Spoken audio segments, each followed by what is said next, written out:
Hello there, and how are you all doing today? Today's lesson comes after I received a question from one of my viewers on another video I released a short time ago.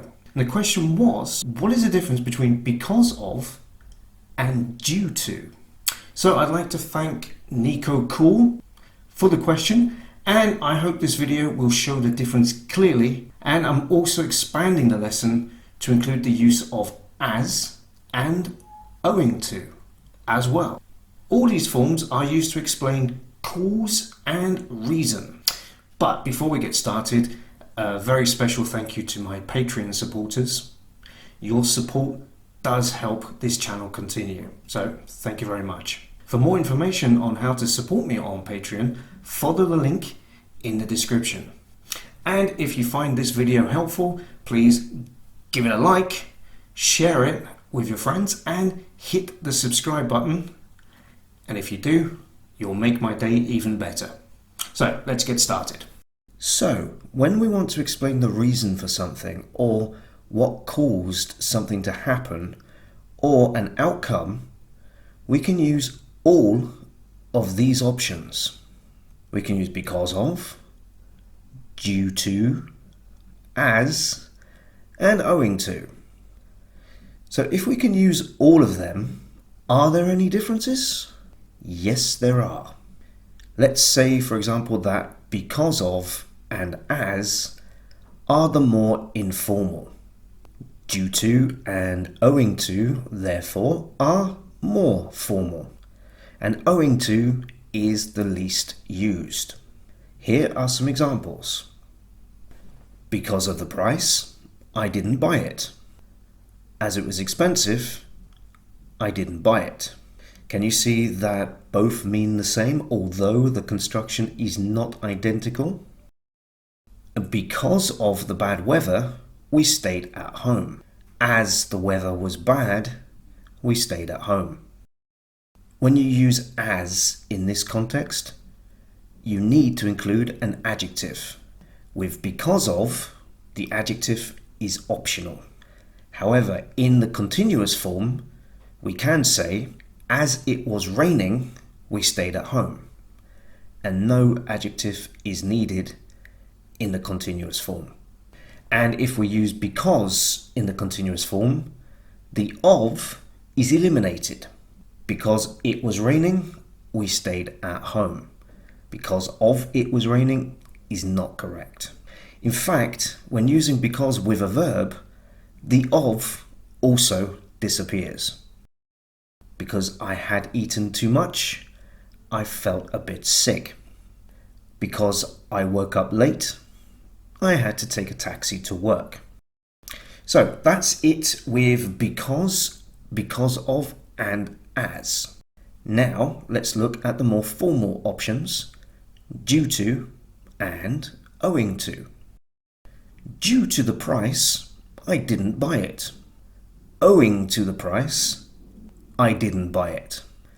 Their construction is the same, but you are probably less familiar with owing to. Due to the bad weather, we stayed at home. Owing to the bad weather, we stayed at home. In fact, in both cases, if you eliminate the adjective, the fact we say we stayed at home implies the weather was bad, without the need to actually say it was bad. We can also use due to and owing to with a continuous verb, but look how the structure gets a little more complex. Due to the fact it was raining, we stayed at home. Owing to the fact it was raining, we stayed at home. So we include the fact. Notice on the screen I included that, but not when I read it out. In speaking, we often tend to eliminate the use of the relative pronoun that as much as possible, but not so much in writing. But I will give more information on this in another lesson. So hopefully with the examples I have given you, you can see how all four options can be used to express cause and reason. One other important fact is you can reverse the sentence clauses too. We can say, due to the train arriving late, I missed my interview, or I missed my interview due to the train arriving late. Because I had run out of coffee, I had tea. Or I had tea because I had run out of coffee. And the same with as and owing to. As I really liked their music, I was looking forward to their new album. I was looking forward to their new album as I really liked their music. Owing to the complexity of the exam questions, I needed more time to finish it. I needed more time to finish the exam owing to the complexity of the questions. I hope these examples will give you enough confidence to use the 4 options correctly. Okay, so thanks once again to Nico Call for the question that sparked this video. Now, if you have any questions for me, leave me a comment or record a voice message on SpeakPipe. Check the SpeakPipe link in the description below. In fact, while you're there, check out all of the links below because I'm sure you'll find something of interest. Remember, my online self-study course for improving your written English is also now available too.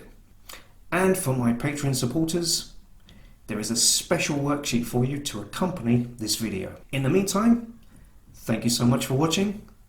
Please like the video, go ahead and subscribe, and I'll see you again soon. Go practice your English. Take care.